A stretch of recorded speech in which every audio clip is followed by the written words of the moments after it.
Welcome to this week's edition of the Don Cherry Grapevine podcast. And Dad, Cindy, and Dal, we're going to do something a little bit different. We're going to run an interview, a Grapevine interview around 1984 with Freddie the Fog Shero. Boy, he was a good coach. He knew what was going on. And did he have a tough team? We can't call them the Bullies because that's what they were known as, the Broad Street Bullies, because where they played was on Broad Street.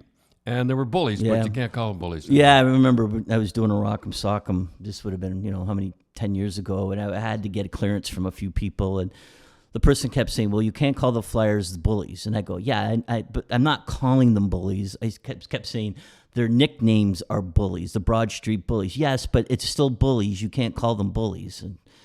They were bullies. Yeah, they were. So and his son, his son, I know listens to the podcast that Ray Shero. Yeah, Ray Shero, and he won a Stanley Cup with the Pittsburgh Penguins. Yeah, 2009. Remember Fleury dove across, made the save. Oh, and I said he fell, and he did fall. I don't care what he did. He fell. He knew the guy was who's the guy shooting. I forget. I can't. Anyhow, he had the open net.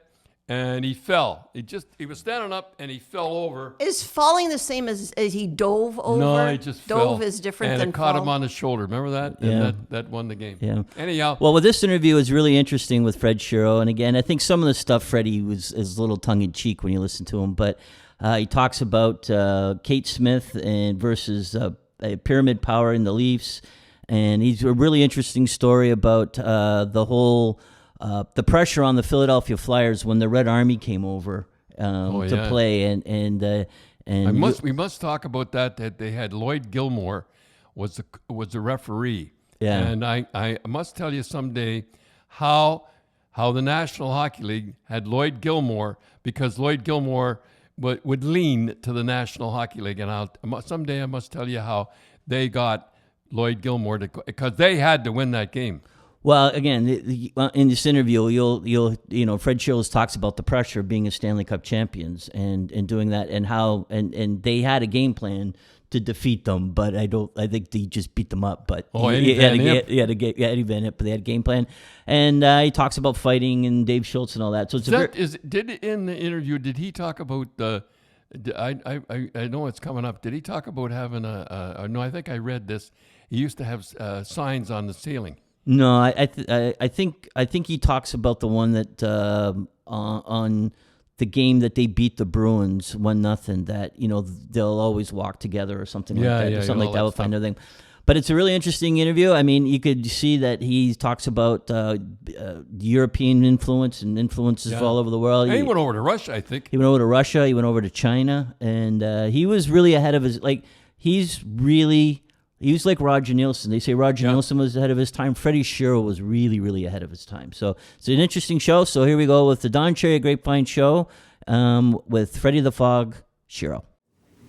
Blue, tonight we have one of the greatest hockey coaches of all time. 2 Stanley Cups, Coach of the Year. Every coach in the National Hockey League should be thankful for him because he demanded and got a decent salary for coaching. I'll tell you, it's the Fog from Philly, Freddie Shero.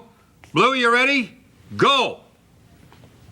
Bet you wondered how I do. Our sporting heroes and old blue.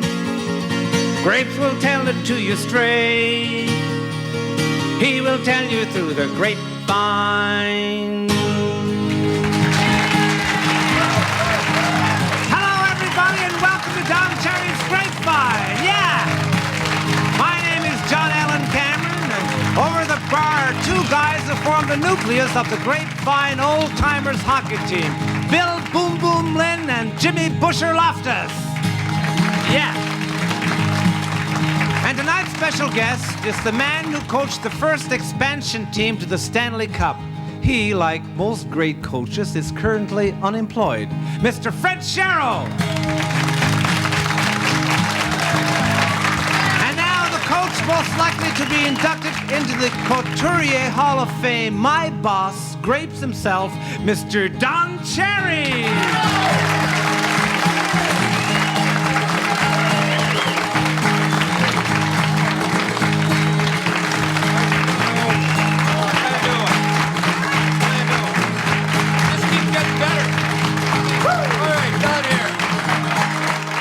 But to me, 1974, when Philly knocked off my I wasn't coaching, but I still call them my Boston Bruins, the powerful Boston Bruins with Bobby Orr, Phil Esposito, I think that was the biggest upset. I'm sorry to say right there. Why was that, Grapes? Because they had a lot of desire, they had a lot of heart, they were hungry, and for the coaching, Freddie Shero did it. Oh, yeah. Tell you that right now. I'm not going to call Blue, as usual, she goes out and gets these films, beautiful films, I'm telling you right now. We call them Blue movies, as you know. Freddie and the Broad Street Bullies coming up right now. Roll it, Blue, on the Blue movie. In 1971, Fred Shero became coach of the Philadelphia Flyers, a team which had never experienced a winning season. Shero's philosophy was simple: practice makes perfect. And his system of innovative workouts stressed defense, as well as mental and physical toughness. Shero's Flyers were beginning to believe in themselves, and their attitude was reflected in a trip to the 1973-74 semifinals, farther than they had ever gone before. The following year, Philly pulled off a great upset when the Broad Street Bullies beat the powerful Boston Bruins and gave the Spectrum fans their first ever Stanley Cup. The mark of a champion is consistency, and the hockey world was carefully watching Bobby Clarke, Bernie Parent, and the rest of Shero's Flyers to see if they were for real or just another good luck story. Halfway into the 74-75 season, an exhibition game was played against the Russian champion Red Army team, and the Flyers so dominated the game both defensively and offensively that the hockey public began to give credit where it was due.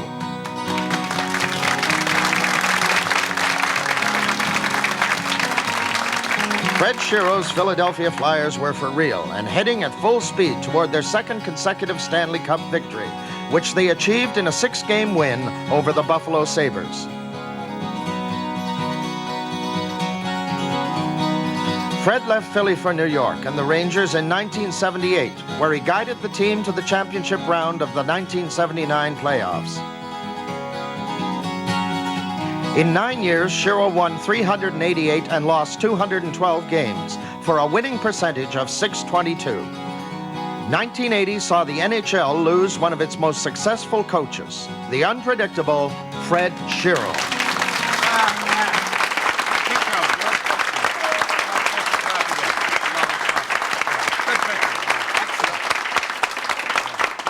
Good coach. Yes, he was. What was your winning percentage, Coach? My winning, his was .642, and the National League was .672. I like it. Hey, good. Better than his. Something else.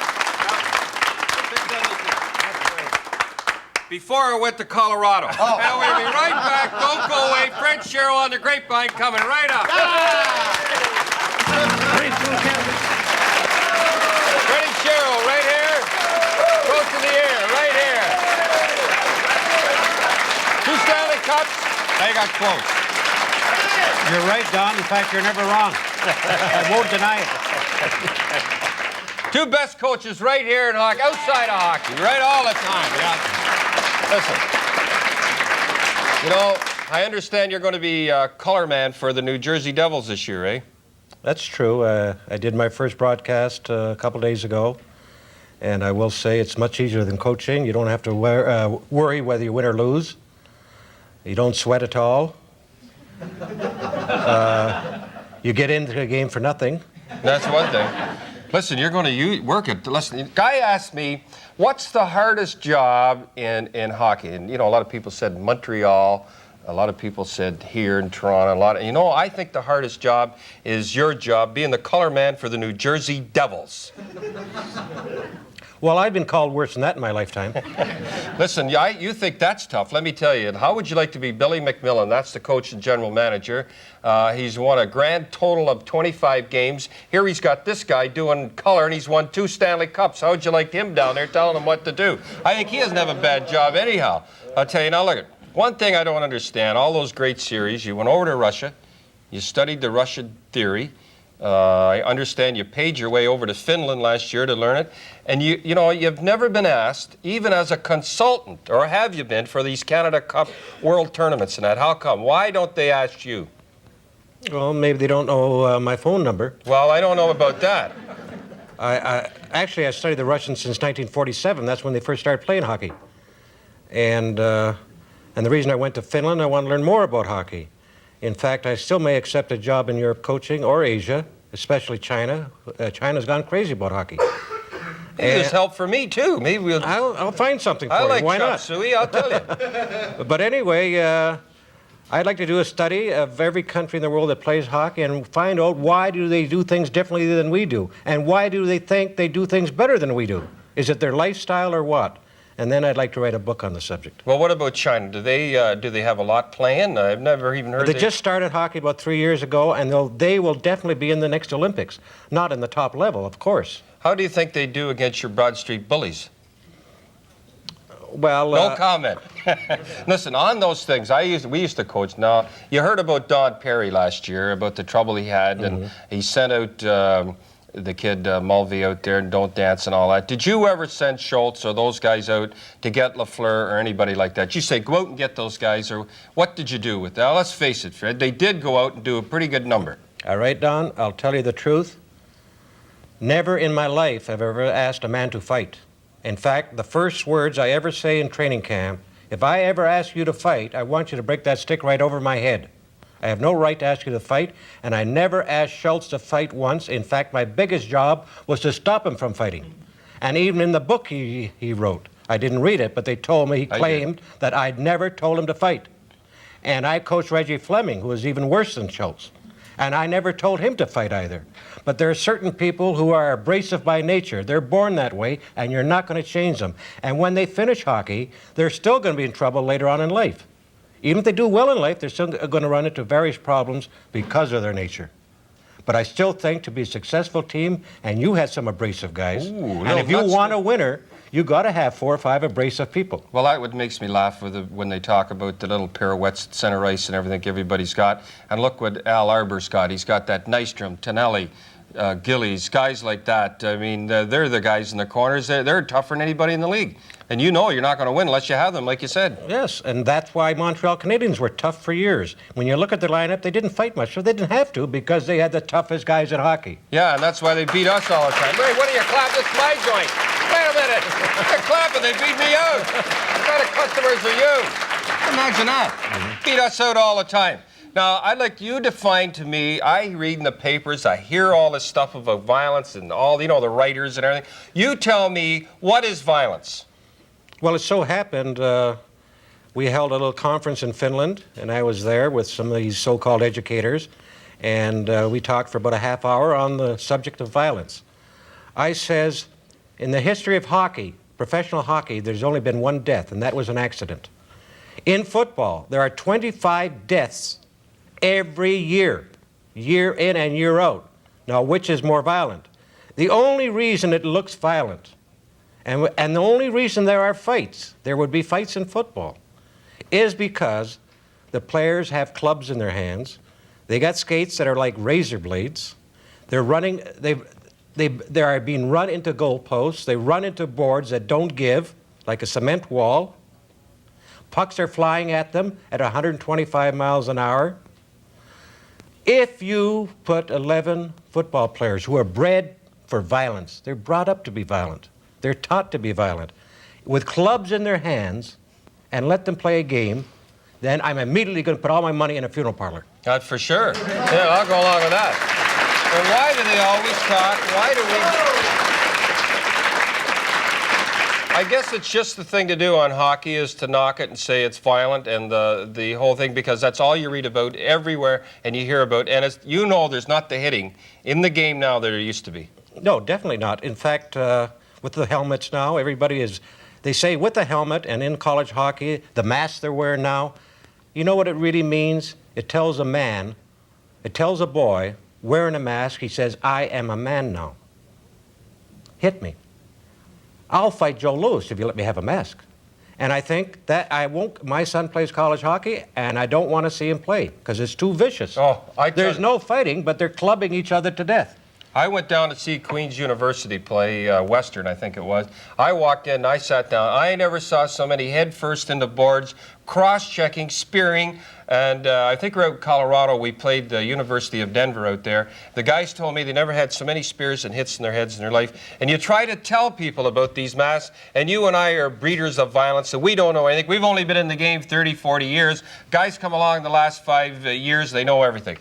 Well, I'd like to go a little further into violence. When I was in Finland, I also said, and I guess it was very disturbing to the Europeans, I said I would sooner play in North America, where there is the odd fight, than play in Europe, where there is no fighting, and people are spearing you and kicking you. And kicking is the worst thing in hockey. Ever. And they're famous for it. Yeah, kick your feet from underneath you. Yeah, not only when you're down, and it just goes on and on. It's unbelievable. I remember the first Canadian-Russian series, and the TV announcer says, and look at this little Russian. He knocked down that great big French defenseman who weighed over 200 pounds from the Montreal Canadiens. I forget his name. He says, aren't these Russians powerful? That Russian kicked his feet from underneath him, and our player fell on his head, and he's lucky he's alive.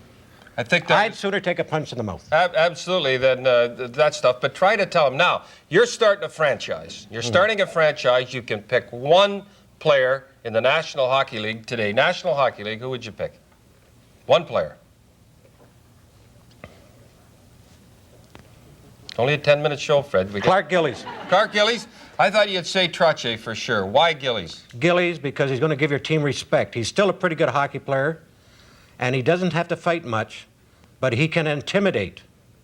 And nobody's going to intimidate them because they know that big man is around. And I still remember in my day when I played against Gordie Howe and Ted Lindsay. And Ted Lindsay was the meanest guy in hockey. And why not? Big Gordie is right behind him. Toughest. Who did Lindsay ever beat?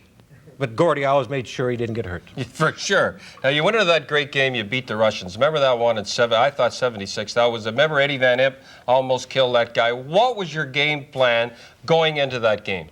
We knew it was the biggest game of our lives. In fact, it was viewed by the biggest audience in the history of sports, 350 million people all over the world. And we had to win. And we practiced for at least 3 weeks. Sometimes we practiced twice a day during the course of that season. Maybe that's why we lost the Stanley Cup. It took too much out of us.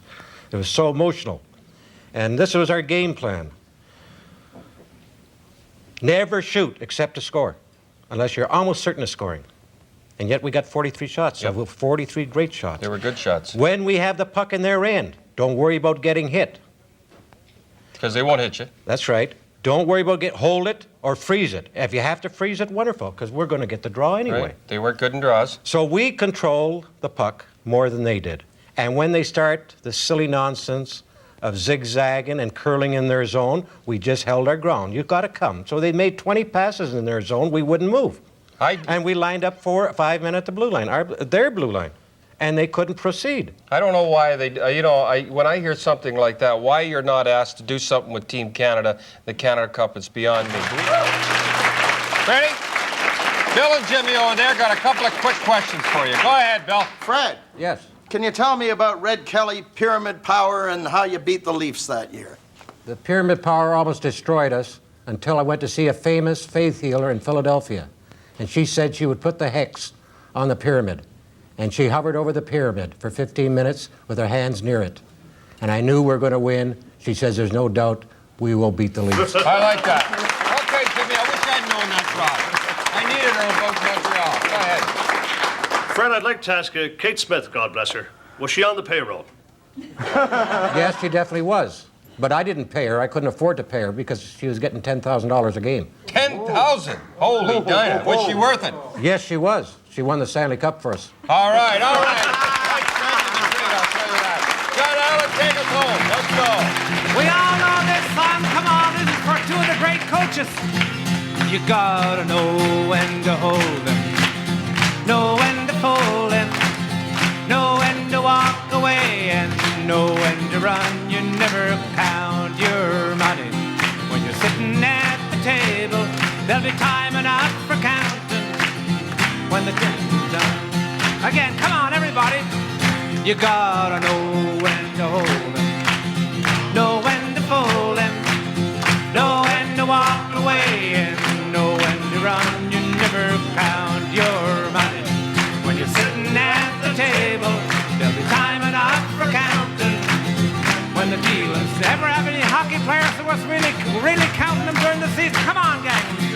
You gotta know when to hold 'em, know when to fold 'em, know when to walk away, and know when to run. You never count your money when you're sitting at the table. There'll be time enough for counting